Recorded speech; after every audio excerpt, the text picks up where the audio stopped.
Olá, tudo bem com vocês? Aqui é Michel Augusto, você está no canal Exposição Bíblica. Bom, Exposição Bíblica é uma instituição que existe há 12 anos, fundada em 2012, com o objetivo de treinar pregadores, seja de modo presencial ou online. Nós temos vários projetos de treinamento e a plataforma oficial é academiadoexpositor.com.br. Você pode entrar lá, adquirir cursos avulsos ou fazer um plano de assinatura. Tem muita coisa boa lá, passa lá que você vai ver. Tem o meu curso pessoal, que é prmichelaugusto.com.br, que é um curso dos 10 passos, seja da preparação até a entrega do sermão, tá bom? E é isso aí. Bom, nós estamos naquele momento de análise de livros, e hoje nós estamos analisando Cartas de um Pregador, do Andrew Fuller. Bom, se inscreva no canal, deixe o like aí no vídeo se você gostar, ative o sino para você receber as notificações e divulgue para algum amigo pregador seu, tá certo? Vamos lá então, Cartas de um Pregador, do Andrew Fuller, editado por Michael Heiken. O subtítulo da obra é Instruções Práticas para o Ministério da Pregação. Bom, o editor da obra, ele prefaciou a edição americana e eu vou seguir alguns passos segundo o editor. Ele destaca aqui que o Andrew Fuller nasceu em 1754 e morreu em 1815, né? E o ministério do Andrew Fuller se destaca pela defesa do evangelho, por uma teologia de missões, é uma defesa ardente do cristianismo clássico e, com certeza, como um bom teólogo batista reformado, uma refutação perspicaz aos grandes erros teológicos que foram lançados no despertar do iluminismo britânico, né? O iluminismo teve várias áreas de atuação, assim como a reforma protestante, teve eclosões em cantões da Europa. O iluminismo também se destaca não somente em solo francês, né? Vocês sabem que também em solo britânico, né? Bom, era um homem que mantinha amizades cristãs, né?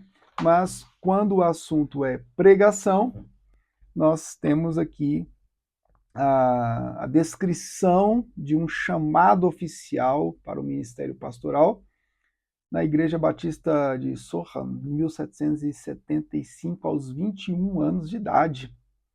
Né? E foram poucos os domingos que ele não pregou em mais de 40 anos de ministério. Né? Bom, o biógrafo oficial do Andrew Fuller é o John Webster Morris, que destaca um pouco do Andrew Fuller, um pregador da verdade bíblica, um sermão repleto de verdades, um pregador popular, que pregou ao fim do seu ministério para mais de 1.000 pessoas, um pregador profundo, né? Mas não tinha uma elocução fácil, ou seja, uma fluência graciosa. Né? Bom, quando a gente fala do Andrew Fuller, a gente fala de um pregador expositivo, embora a gente precise entender que a exposição bíblica ela cumpre um formato geral de ler, explicar e aplicar, mas a metodologia entre a leitura e a aplicação entre os pregadores nem sempre é a mesma. Né? Se você pegar, por exemplo, Charles Spurgeon era um pregador expositivo? Sim, claro que era, mas ele não era um pregador expositivo conforme a métrica de outros pregadores expositivos. Ele pode ser considerado um pregador expositivo do ponto de vista de expor um texto bíblico com fidelidade ao Evangelho. Né? Mas há umas variações na metodologia para se chegar ao mesmo resultado, que é a glória divina exposta pela justiça de Cristo. É uma metodologia variável, vamos dizer assim, ok? Bom, como eu sempre faço, nos vídeos de análise dos livros, eu sempre destaco algum ponto interessante, algum ponto cardeal do livro que, que supre demandas editoriais, necessidades precípuas para os pregadores no tempo de hoje. Andrew Fuller, segundo o editor da obra, era um homem que era obcecado por pregar a palavra, pregar Jesus em toda a palavra, em todo o conselho de Deus, certo? E no quesito a preparação do sermão e entrega, né, o Andrew Fuller se preocupava muito com a questão da doutrina. Né? As doutrinas da graça eram sempre um ponto de preocupação do Andrew Fuller. Né? Eu já falei sobre outro vídeo de pregação doutrinária, né, do Dr. Thomas Neros, que inclusive está na Academia do Expositor como um dos professores. Tá? É um livro sensacional do Thomas Neros sobre pregação doutrinária, publicado também pela editora Pro Nobis. Bom, vamos lá. O Andrew Fuller não era um cara eloquente, mas era um pregador da cruz. Né? Isso é o mais importante. Embora a gente não despreze a homilética no processo da exposição. Já fiz outro vídeo também sobre isso. Até falei sobre Charles Spurgeon, a homilética de Charles Spurgeon, né?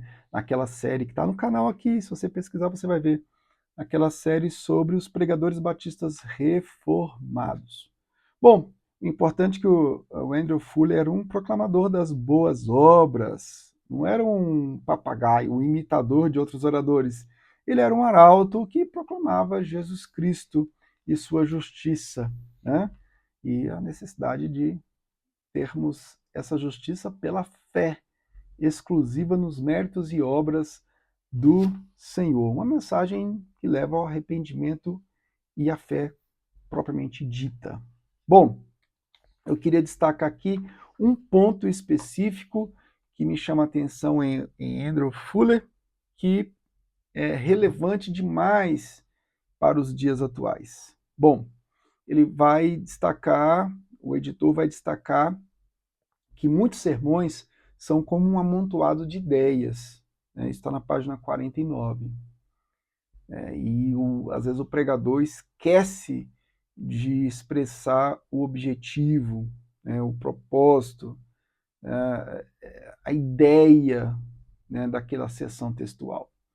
A gente vai expor um texto, aquele texto está dentro de um contexto de um livro da Bíblia, aquele livro faz parte de um gênero literário, aquele livro deve estar amarrado à teologia bíblica redentiva, mas cada porção textual que tem uma unidade em si deve despertar o interesse do ouvinte no tocante a uma ideia. Essa ideia, consequentemente, está ligada ao propósito de um livro, certo? Por exemplo, você pega Lucas 19:10, vamos dizer que a centralidade de Lucas, do Evangelho de Lucas, está no capítulo 19, versículo 10. Ele veio buscar e salvar o que havia sido perdido, né? O propósito redentor do livro. Então, as perícopes, elas devem ser expostas à luz daquela ideia central. E essas perícopes também precisam ter uma ideia central, ela precisa nortear o ouvinte. Então, às vezes, você vai expor uma perícope e expõe tudo sobre uma perícope, mas não expõe a ideia central. E o ouvinte acaba saindo dali com muitas ideias, e sendo que cada seção textual deve ter uma ideia central. O Randall Robinson é um clássico nesse quesito, mas eu achei interessante que o Andrew Fuller ele se preocupava em despertar o interesse do ouvinte com esse objetivo em mente, ou seja, o texto que eu estou expondo ele tem uma unidade, ele tem uma ideia central, né? E o Fuller se espelhava muito no Jonathan Edwards, né, que falava sobre uma única verdade principal, ou seja, o espírito do texto, né, que servia como título do seu sermão. Né? Então é muito interessante entender que cada sermão baseado numa unidade textual tem uma ideia. E essa ideia precisa ser comunicada, né? Dessa ideia se extrai a questão doutrinária, o contexto redentor, né? Então, é algo que eu achei muito interessante. Bom, para concluir, quando a gente fala na ideia central do texto, né, essa ideia central do texto, ela deve nortear o sermão. Lógico que ela tem que estar conectada à teologia redentora. Você lê o texto, explica o texto, amarrada a essa ideia central, que consequentemente está amarrada à ideia central do livro e toda a história redentora. Então, mas essa ideia central de cada texto exposto domingo a domingo, ela é muito importante ser exposta de modo contundente. Seja abordando isso na introdução, com os ganchos ilustrativos, até chegar à conclusão. Por exemplo, quando eu concluo um sermão, eu sempre destaco a ideia central daquele texto ao ouvinte crente, eu pressuponho que seja crente, e sempre conecto aquela ideia central à doutrina da justificação pela fé. Eu faço isso em todo sermão. Tá? Então, a ideia central ela é uma grande ideia que não vai fazer com que os ouvintes saiam dali perdidos com um amontoado de ideias. Essa é a grande colaboração que eu entendi do Andrew Fuller no livro Cartas de um Pregador. Tá bom? Gente, se inscreva no canal, deixe um like aí no vídeo. Não se esqueça de acessar academiadoexpositor.com.br, prmichelaugusto.com.br.